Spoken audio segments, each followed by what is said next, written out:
Magandang umaga po at manigong bagong taon sa ating lahat. Muli po ay bumabati ako ng Happy New Year po sa ating lahat, sa lahat po ng mga taga-subaybay ng atin pong araw-araw na pagpapala dito po sa ating church ng Jesus Christ Saves Global Outreach. So tayo po muna ay manalangin bago po tayo magsimula. Panginoon, marami pong salamat sa regalong bigay mo sa amin. Salamat po sa bagong taon, Panginoon, that we can start right, Lord, with you. Salamat po, O Diyos, na kami, Panginoon, ay patuloy na binubusog mo ng inyong kabutihan.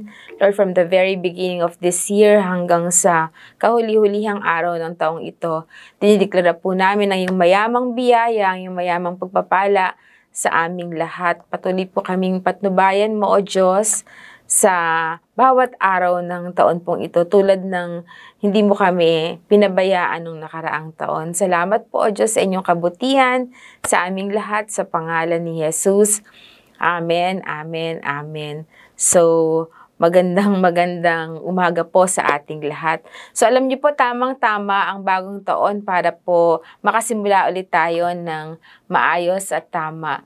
No, maybe nung last year po, madami tayong mga nagulo na mga plano or nawala sa ayos, no, at maganda na mabalikan po natin ito muli at maiayos o mapaganda pa kesa ng nakaraan. Pero yung mga bagay po na dapat na nating talikuran, kalimutan, na hindi na natin kailangan pang ungkatin at balikan ay hayaan na po natin yan. No, sa paglipas ng taong 2023 ay wag na po natin yan dalhin, no, sa bagong taon na binigay ng Panginoon sa atin. Kaya nga po bago, no, wala na po itong dapat traces ng nakaraan, ang mga nakalipas po ay hindi na natin pwedeng balikan pa. So let us step, no, dun po sa bagong taon na pinagkaloob po sa atin ng Panginoon. So alam niyo po, para we can make most of the year para po sa ating lahat, no, ay maganda po na number one, we have to start right with God. Importante po yan, no. Alam niyo po, ang magandang simula ay nagmumula lamang po sa Diyos. Naniniwala po ako dyan, no? At unahin natin siya sa umaga, first thing in the morning, no? Para maging mas maayos po yung daloy ng araw natin, no? Kung ang simula po natin, first thing in the morning, ang inuuna na po natin ang Diyos, no? Ay nakatitiyak po tayo na tayo po ay may mas maayos na araw, bawat araw po ng taong ito. So, sa simula po ng araw natin, na magpasalamat tayo at manalangin. Probably nung mga last days ng nakaraang taon, talaga medyo naging busy po tayo and we rarely pray, no, dahil sa sobra po nating kaabalahan, no, may mga bagay po tayo na mas nauuna. No, this year, no, make sure na talagang unahin po natin ang Panginoon at sa bawat araw, no, ay saliksikin po natin ang Diyos. Sa Matthew 6:33, sabi po diyan, unahin natin ang Diyos at ang kanyang kaharian at higit sa lahat, no, at lahat po ng bagay ay idadagdag na lang niya sa atin. Totoo po yan, no. We have to seek God. Ang una nating dapat sasaliksikin na yung ating Panginoon. Bago pa po yung mga dapat nating gawin, no? We should seek God for wisdom. We should ask God for strength para maging maganda po yung takbo ng bawat araw po natin. So, as far as God is concerned, no, pabuti at painam po yung plano niya para po sa atin. No? Sino po dito ang medyo nagdududa pa na tayong pinagpaplanuhan ng Diyos na hindi mabuti? No, siya po yung mabuting Diyos, higit pa po ang kabutihan niya kaysa po sa mga pinakamabuti ng mga magulang na meron po tayo. No, so, lahat po ng plano niya ay para po sa ikabubuti natin at yan po ay nakasulat sa Jeremiah 29:11. Sabi po dyan, "For I know the plans I have for you, declares the Lord." Siya po mismo yung nagsabi niyan at nagdeklara. Ang sabi po dito, plans to prosper you and not to harm you, plans to give you hope and a future. So sa Panginoon po, no, ay meron tayong pag-asa at makakaasa tayo sa Kanya ng magandang kinabukasan. Higit po sa kaya nating isipin, planuhin, or gawin, no, ang inilalaan po ng Panginoon sa atin. Lalo na po itong taon na ito ay ang deklarasyon po sa taong ito ay this is the year of open doors. So, ito po yung admonition ng Panginoon sa atin as a church, no, na this is an open doors at tayo po, we will soar up high dun po sa plano ng Panginoon sa atin. So, number 2, we have to consider to start right relationship with people. Kasi po, alam nyo, bunga ng magandang ugnayan natin sa Diyos ang pagsisimula ng tamang relasyon sa ibang tao. No, and if there are opportunities, the Lord will be leading us to reach out and consider, no, opportunities to connect, no, to more people so we can share God. No. Let us consider them. Bigyan po natin ng panahon. No, kung mga nakaraan, masyadong busy tayo, hindi natin nabigyan ng time to talk to people, to alam niyo po, mangumusta, 'di ba? To reconnect with people, no? Minsan na isang tabi natin yung mga pamilya natin or kung sino mga tao na nais ng Diyos na makaugnayan po natin, no? Mas maganda po na makasimula tayo ng mas magandang relasyon sa kapwa natin, sa pamilya natin o sa ibang mga tao. Okay? So, we have to connect and somehow sa mga tao that we have lost in connections, we have to reconnect somehow. And tayo po, alam natin, gagamitin po tayo ng Panginoon para sa mga tao pong ito. Okay? So, number 3, we have also to start right to improve ourselves. No? Importante po yan. Dapat makita natin na ang mga sarili po natin ay kailangan pang mag-grow, no? Meron pa po tayong dapat na i-improve sa ating mga sarili, no? Consider opportunities to grow ourselves, no? Importante po 'yan. And the best that we can do for ourselves is to give ourselves time for growth and to be better, no? At hindi pa po huli ang lahat, no? To learn new things, no?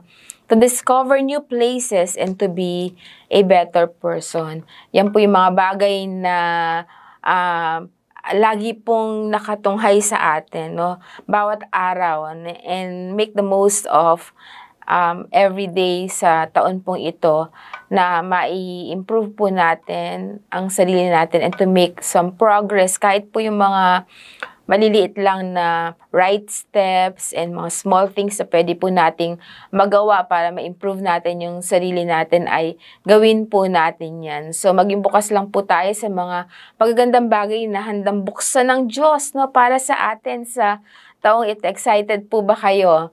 No, whether opportunities for change, no, for improvements and for connections, or whether it's an opportunity, no, na magandang breakthrough para sa atin, or ito isang opportunity for career, no, or sa family natin, no, ay i-take po natin, or sa ministry natin, no, let us take every opportunities na bubuksan po ng Panginoon sa atin para magawa po natin ang kanyang kalooban. So, make the most of every day to grow and to discover God, no. Yan po yung pinakamagandang magawa natin, no, sa bawat araw ng taong ito. At little did we know, alam niyo po, mabilis lang ang mga panahon, no, at magugulat na naman tayo, no, ang panahon po ay towards the end na naman ng taong ito. So, sabi po sa Biblia, remember not the former things, nor consider the things of old. Behold, I am doing a new thing. Now it springs forth. Do you not perceive it? I will make a way in the wilderness and rivers in the desert. Sa Isaiah 43:18-19. So, maraming gagawin ng Panginoon. So, kung mag-spend pa tayo ng time to look back, eto na nga, ang daming gagawing maganda ang Panginoon. So, let's get busy doing the things of God, kung ano man yung mga sinasabi ng Diyos sa puso natin, na mga nais niyang gawin po natin ay maging busy po tayo sa mga bagay na yan at maging excited tayo sa mga magaganda at mga bagong gagawin ng Panginoon para po sa atin. Remember, ang plano ng Diyos ay para sa ikabubuti natin, no, hindi sa ikakapahamak natin, para bigyan tayo ng pag-asa at magandang kinabukasan. Amen. Sabi rin po sa scripture, sabi sa 2 Corinthians 5:17, no, therefore if anyone is in Christ, he is a new creation. The old has passed away, behold the new has come. Alam niyo po, araw-araw ay magandang regalo ng Diyos para po sa atin na mabago ang ating mga sarili, ang ating mga kaisipan, ating mga pananaw, ating pananalita, yung laman ng puso natin, yung mga gawin natin. No, these are great opportunities for us na binibigay ng Panginoon sa atin. At sinabi niya, di ba, kapag nakikristo na tayo mga bago nang nilalang, no, ang mga nakaraan nating buhay, no, mga nakasanayan nating mga nakagawian natin, ng mga hindi mabubuti at hindi magaganda, no, ito daw po ay nakalipas na. At sabing ganon, no, marami daw po mga bagong gagawin ang Panginoon sa atin. So maging excited po tayo sa taong ito. Patuloy nating ibigin, mahalin ng Panginoon at patuloy po natin siyang paglingkuran sa abot po ng ating makakaya. At let us always begin right, no? Every day, no? Simulan po natin ang bawat araw natin sa taong ito nang nakikipag-ugnayan po tayo sa ating Panginoon. Sa tayo pong lahat ay manalangin. Panginoon, marami pong salamat sa mga opportunities na binibigay mo sa amin. At kung meron pong isang pinakamabuting pagkakataon na binibigay mo sa amin, ay ito yung pagkakataon, Lord, na ang aming buhay ay maisuko namin sa iyo. Ang aming buhay, Panginoon, ay mailaan namin sa inyo. Lord, sa araw po na ito, Lord, kinocommit po namin sa inyo ang aming buhay.